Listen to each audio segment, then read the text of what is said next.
मंत्री से 5 मांगे हैं। नंबर 1, पशु हत्या पर प्रतिबंध। नंबर 2, समान नागरिक संहिता।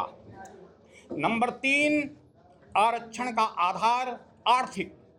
नंबर 4, हत्यारे, बलात्कारी, डकैत, लुटेरे, भ्रष्टाचारियों के किसी भी प्रकार का चुनाव लड़ने पर आजीवन प्रतिबंध। उत्सव, देश के सभी उत्सव हिंसा प्रदूषण रहित हों।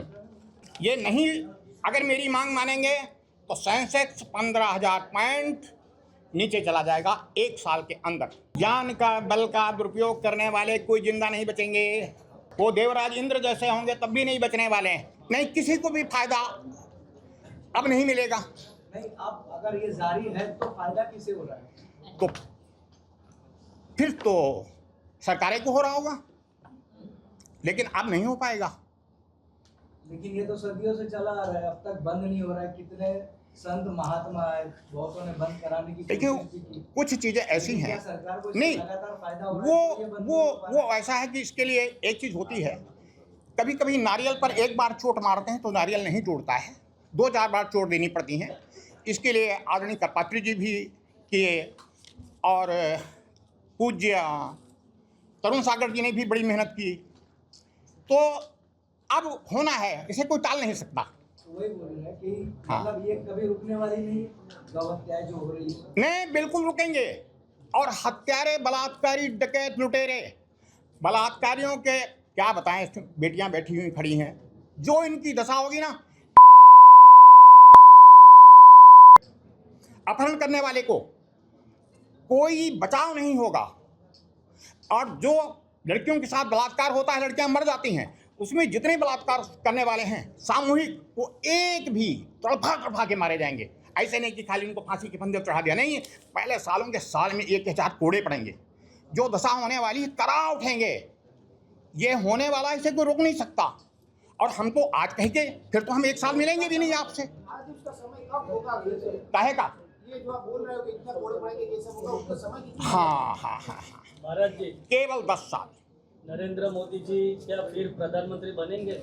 अच्छा, चलो, आज नरेंद्र मोदी जी का नाम लिया तो मैं एक बात कह दूं कि नरेंद्र मोदी जब प्रधानमंत्री नहीं बने हैं, उस समय काशीराम जी हमें बहुत मानते थे और आते थे, बैठते थे। तो मैंने उनसे एक बार कहा था कि नरेंद्र मोदी जैसा व्यक्ति, मैं चापलूसी नहीं करता क्योंकि मैं गए नहीं यहाँ, बहुत लोग कहे नरेंद्र मोदी रोटी, कपड़ा, मकान, शिक्षा, स्वास्थ्य, सुरक्षा, ये 6 पर जितना माननीय प्रधानमंत्री जी ने किया है, मैं समझता हूं 2000 साल का अगर इतिहास देखा जाए तो नहीं। ये 80 करोड़ लोगों को भोजन देना, ये कोई बच्चों का खेल नहीं है, क्योंकि यह व्यक्ति खुद ही जगत गुरु भी रह चुका है, इस देश का सम्राट भी रह चुका है। ये इसका प्रभाव है, दैविक शक्तियां इसके साथ जुड़ी हुई हैं। और जो कोई कमियां हैं तो मैं समझता हूं उन कमियों पे उनसे बताओगे तो वो खुद बताएंगे। आपने कोई मांगे रखी है? उसके पीछे नहीं, और किसी से भी नहीं कहा, क्योंकि मैंने ये निर्णय ले लिया था कि 2025 तक हमको आएंगे नहीं, क्योंकि मेरी शपथ है कि मैं 2025 तक आऊँगा नहीं। लेकिन बस ये है, जो करूँगा वो राष्ट्रहित में करूँगा। और ये भी था मेरे मन में कि ईश्वर ने मुझे विशेष अधिकार दिए हैं, विशेष अधिकार दिए हैं, तो उसका सदुपयोग देश के लिए ही करना है। और हाँ, एक बात जरूर कह देता हूँ कि जैसे आज वामपंथी आज जो बंगाल के अंदर इनकी दशा हो गई है कि 29 सीटों पे लड़े, 2 पे जमानत बची और 27 पे जमानत जब्त हो गई। उसके पीछे भगवान कृष्ण है। आज केरल में भी जो होने जा रहा है वो भी कृष्ण है। और ये प्रतिपक्ष के लोग अगर सुधर जाएंगे, मेरा आने का मतलब एक और भी है कि शायद ये लोग अगर ये निर्णय ले लेते हैं कि हम ज्ञान का, बल का, धन का, त्याग का, तपस्या का, क्योंकि इसमें क्या है कि माफिया ज्ञान जगत के भी हैं, बलवानों में भी हैं, ज्ञानवानियों में हैं, त्यागियों में भी हैं, तपस्वियों में भी हैं, है ना। लेकिन आप उन्हें पूज्य समझ रहे हो, पर कृष्ण का सुदर्शन चक्र ऐसा है जैसे बर्बरी का जो है शस्त्र, वो हर पत्ते को उसने छेद कर दिया। ऐसा ही भगवान कृष्ण के लिए सुदर्शन चक्र हर जगह पहुंचा है। आज चीन भी अगर भारत का कुछ नहीं कर पाया है तो उसके पीछे गुप्त रूप से भगवान कृष्ण है।